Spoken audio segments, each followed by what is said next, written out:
Okay guys, so 482, 482번 문제. Okay, so 다음 표지를 맞게 설명한 것을 고르십시오. Okay, so it's not big deal, no? Yung instruction na ganito. Okay, kasi guys, if you see din naman sa tawag nito sa choices at saka sa signage, you just have to match it kung ano yung correct explanation regarding sa signage. Okay, so nakalagay dito sa signage, 공사중, okay? 공사중, okay? So 공사중, it seems like one word, pero magkaiba yung meaning ng 공사, construction. Itong 중, it means in the middle, okay? So meaning, in the middle of having construction, no? So meaning, as of this moment, may kino-construct. Okay, so dito, may arrow po, bawal pumasok. 네, 들어갈 수 없습니다. 그런 뜻을 가지고 있습니다. 그런 뜻입니다. Yun po yung meaning niya, guys.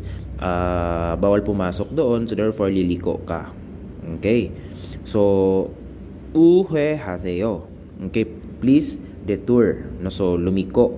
Ganun, no? So ano kaya yung tamang explanation niya, guys? 1번 공사장으로 가려면. Okay. 우회전하십시오. Okay. 우회전 하다 is to turn right. Okay? Then 십시오 is the formal form or more written form of 세요. 세요 is spoken, then 십시오 more on written. Ganon. So it just means please. Please turn right. Reomyon. If you plan, no? If you plan to go. So itong kareomyon, guys, parang one word siyang tingnan. Pero yung magkasama dyan is si Ryomyon at si Ka, siya lang yung mag-isa. Ka, from the verb kada, which means to go. So, Ryomyon is the short form of Ryogu Hamyon, which means, short form siya, guys, ng Ryogu Hamyon na grammar. Meaning, if you plan or if you intend. No? So, if you plan to go into Gungsajang. Gungsajang is the construction site, no? Jang, okay, nguro, into, or please turn right kung plano mong pumunta papunta doon sa construction site. So if you turn right, hindi ka na makakapunta sa Gungsajang, no? Kasi yung Gungsajang probably is pa straight doon, no? And kino-construct pa as of this moment. So if you choose number 1, it's not correct. There. 아닙니다. 자, 2번, number 2, 공사 중에는, okay, so in the middle of construction, 주차를 하지 마십시오. 주차를 하다, it means, guys, 주차 is to park, no? Yung magkasama dito is si 주차를 하, okay, yan. Yan. And itong G, guys, mag-aakala na naman yung mga beginners na itong haji is one word. One word tingnan, pero magkaiba po yun ng, hindi po sila magkasama.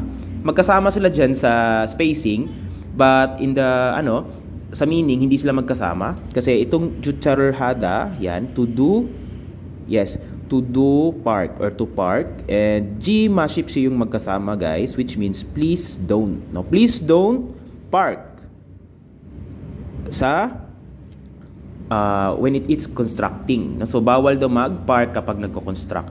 That's the thought of number 2. 이거는 관계가 없는 내용입니다. So hindi ito related, no, na content. So 아닙니다. mali yung number 2. 3번 공사를 하고 있으니까 돌아가십시오. Okay, 공사를 하고 있으니까.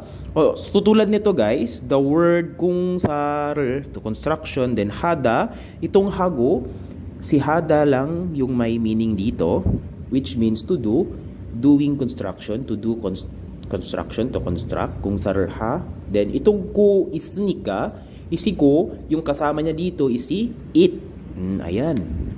Which means present progressive tense form, no? So yung ing na grammatical structure. So let's say, for example, kung sasabihin mo na Buddha, to watch, di ba? To look or to see, paglalagyan mo ng pugu, it, pugu space, isoyo, okay? So it means what ching. Ito yung ing. So meaning as of this moment, nangyayari yung isang action. No? So currently, nangyayari yung isang action. That's the thought of this grammatical structure. So halimbawa, pag nasa gitna siya ng sentence, yung matitira na lang is go it, yung verb stem niya. So tulad nito guys, ito ay ing. Okay, so meaning, hago itta, which means doing. No? Doing construction. Unika, yung kasama naman, which means because. No? So reasoning.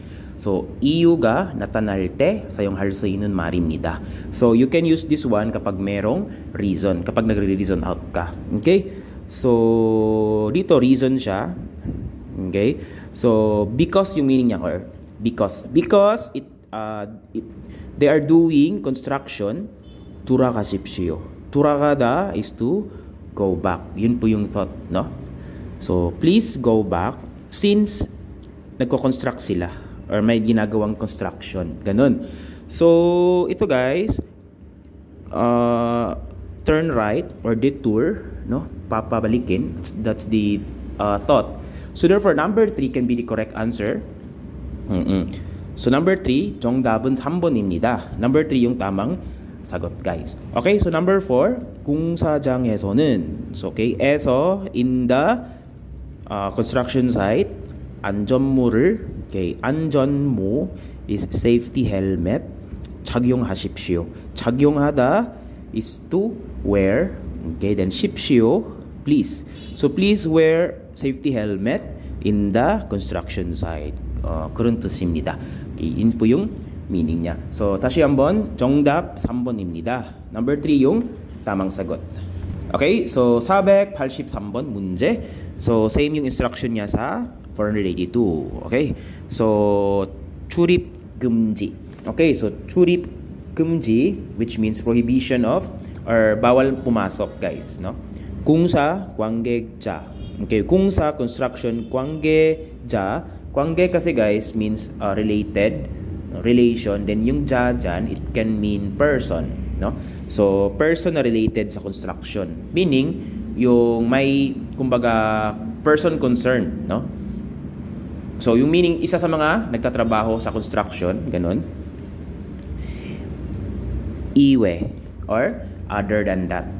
Okay? So, yung ibig sabihin lang naman ng buong nakasulat dito, bawal pumasok, no? Kung hindi ka, no, if you are more than the person who is related to the construction work. Okay? So, meaning, kapag outsider ka, bawal kang pumasok. Okay? That's the thought of the signage. Okay, so 1번 공사 중이니까 이 길로만 다닐 수 있습니다. Okay, so 공사 중이니까 공사, it means construction. 중 is in the middle of. Okay, 중이에요. 중이니까. 니까 since, no? So dahil nasa gitna sila ng or nasa kalagitnaan sila ng pagko-construct, okay, kung sa 중이니까 이 길로만, this street, using this street only. Okay? So ito guys, tingnan nyo po. Itong kiloman, mag-aakala kayo na isang word ito, no? But yes, isang word siyang tingnan, pero yung kill may sariling meaning, itong ro naman may sariling meaning, at itong man meron ding sariling meaning. So kiloman, so kill street, then ro using or through or by street, ganon. Man only by using this road, ganon, no? Yung or yung street, yung thought ng yung word na ito. And 다닐 수 있습니다. Okay, 다니다, to pass by, ganon, no? So you can go by, go and saka back, so pabalik-balik, ganon. 다닐 수 있습니다. will 수 있습니다, can. So pwede ka daw magpabalik-balik only using this street since nasa gitna pa sila ng pagko-construct. Yan po yung thought ng number 1. So 아닙니다. Hindi po guys, no? 보호구. Okay?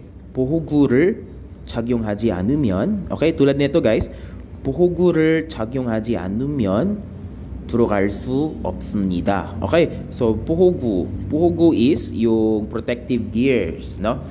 Then 착용하지 않으면, so tulad nito guys, itong 착용하다, which means to wear, suotin. And chi, anum yun yung magkasama dito, which means not or don't. So if you don't wear, and umyon means if, no? So if you don't wear protective gear, 들어갈 수 없습니다. Okay, 들어갈 수 없습니다. 들어가다, to go in, pumasok. Then 을 수 없습니다, you cannot. You cannot go in. Hindi ka pwedeng pumasok if hindi ka magsusuot ng protective gear. 이것도 관계가 없습니다. So it's not also related, no? Okay, so 3번, 공사를 하고 있으니까. Okay, since ginagawa, again, tulad doon kanina guys sa number 482, ito is ing. Since they are doing construction, 공사를 하고 있으니까 빨리, quickly, 운전하면 안 됩니다. 빨리, quickly, 운전하다. Okay, 운전하다, which means to drive. Then 면, if, then an, not, 됩니다, allowed or pwede. So meaning 안 됩니다, 안 돼요 means hindi pwede, hindi allowed if magdadrive ka ng mabilis, since ginagawa ngayon yung construction. So 이것도 아닙니다. Okay, 4번, number 4. 여기에서 일하는 사람이 아니면. Okay, so 여기에서, in here, itong 여기 means here, e서 indicate na sa lugar doon nang nangyari yung action. Okay? Eso, place particle. 일하는 사람. Okay? 일하는 사람. So, 일하다, work. And itong 는, na. Okay? Modifier form. It just means sa Tagalog na. Saram, tao. Means, tao na nagtatrabaho sa dito. Or dito, no? Okay? 아니면, 아니다, not, then, 면, if. So, if hindi ka tao na nagtatrabaho dito, 들어갈 수 없습니다. 들어가다, again, to enter, then 을 수 없습니다, can't. So you cannot go in if you're not a person who is working here. 그런 뜻입니다. Yun po yung meaning niya, guys. So pasok po siya dito sa signage, kung ano yung sinasabi dito. Kasi other than the concerned person sa construction, 출입 금지, bawal pumasok. 그래서 정답은 4번입니다. Number 4 is the correct answer.